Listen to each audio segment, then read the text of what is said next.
Assalamualaikum warahmatullahi wabarakatuh. Alhamdulillahirabbil alamin.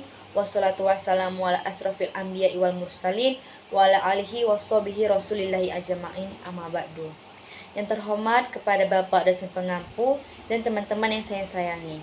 Di sini kami dari kelompok 5 akan mempresentasikan hasil diskusi dari kelompok kami, yaitu berjudul pembagian hadis ditinjau dari segi kualitas perawinya atau hadis dhaif, yang dimulai dari saya sendiri. Baiklah, yang pertama yaitu pengertian hadis. Kata dhaif menurut bahasa berarti lemah, sebagai lawan dari qawi atau yang kuat. Sebagai lawan kata dari sahih, kata dhaif juga berarti sakim atau orang yang sakit. Maka, sebutan hadis dhaif secara bahasa berarti hadis yang lemah, yang sakit, dan yang tidak kuat.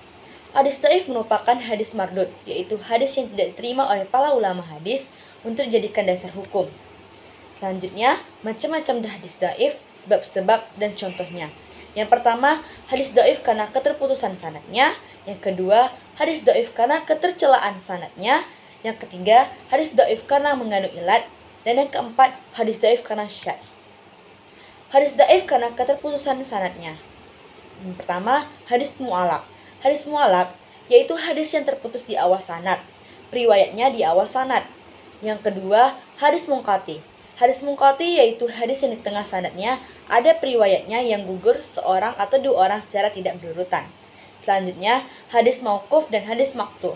Hadis mauquf yaitu hadis yang disandarkan kepada sahabat Nabi, dan hadis maqtu yaitu hadis yang disandarkan kepada tabi'in. Selanjutnya, hadis mu'an'an dan mu'anna. Al-mu'anna berasal dari kata anana yang berarti periwayat berkata. Anna, bahwa yang menunjukkan periwayat meriwayatkan hadis dari periwayat lain dengan menggunakan metode anna. Hadis mu'an'an dihukum sama dengan hadis mu'annan. Selanjutnya, hadis mu'dal. Menurut Muhammad Ajal Al-Khatib, hadis mu'dal adalah hadis yang gugur dua orang sanadnya atau lebih secara berturut-turut. Contohnya, hamba sahaya berhak mendapatkan makanan dan pakaian secara ma'ruf yang sesuai dan tidak boleh dibebani pekerjaan kecuali yang disanggupinya saja.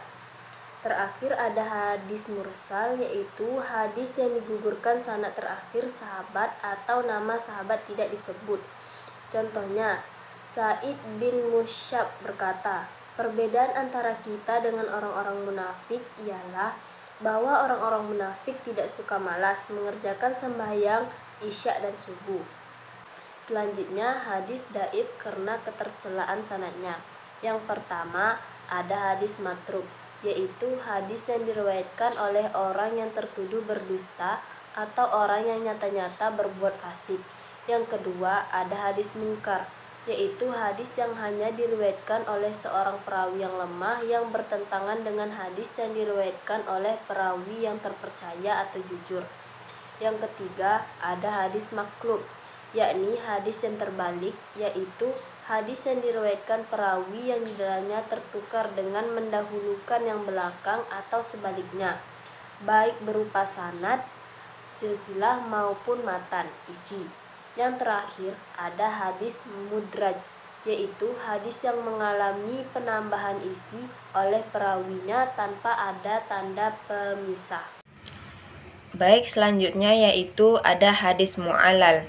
Artinya hadis yang dinilai sakit atau cacat, di mana hadis ini di dalamnya terdapat cacat yang tersembunyi atau cacat yang tidak diketahui di dalam hadis tersebut. Selanjutnya ada hadis musahhaf.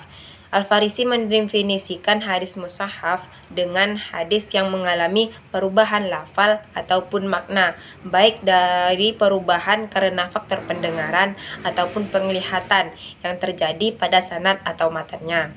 Selanjutnya ada hadis mutharib, artinya yaitu hadis yang kacau atau hadis yang diriwayatkan oleh seorang perawi dari beberapa sanad dengan matan atau isinya kacau dan tidak sama dengan kontradiksi dan tidak dapat dikompromi. Selanjutnya ada hadis muharraf, yaitu hadis yang terjadi perubahan huruf dan syakalnya. Materi selanjutnya itu ada hadis dhaif karena mengandung syadz. Secara bahasa, syadz merupakan isim fa'il dari syadzazah yang berarti menyendiri atau infarada. Menurut istilah, syadz adalah hadis yang diriwayatkan oleh periwayat siqoh dan bertentangan dengan riwayat oleh periwayat yang lebih siqoh.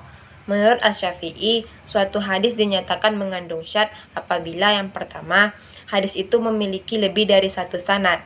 Yang kedua, para periwayat hadis itu seluruhnya siqoh. Yang ketiga, matan atau sanad hadis itu mengandung pertentangan.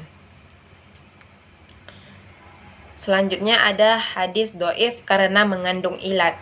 Secara bahasa, ilat berarti cacat, kesalahan baca, penyakit, dan keburukan. Menurut istilah hadis, ilat berarti sebab yang tersembunyi yang dapat merusak kesahihan hadis tersebut. Nah, suatu ilat hadis ini dapat terjadi pada sanad, pada matan, atau pada sanad dan matan sekaligus. Akan tetapi, yang banyak terjadi yaitu pada sanad. Baiklah, sekian hasil presentasi dari kelompok kami. Lebih dan kurang kami mohon maaf. Akhir kata saya ucapkan, wassalamualaikum warahmatullahi wabarakatuh.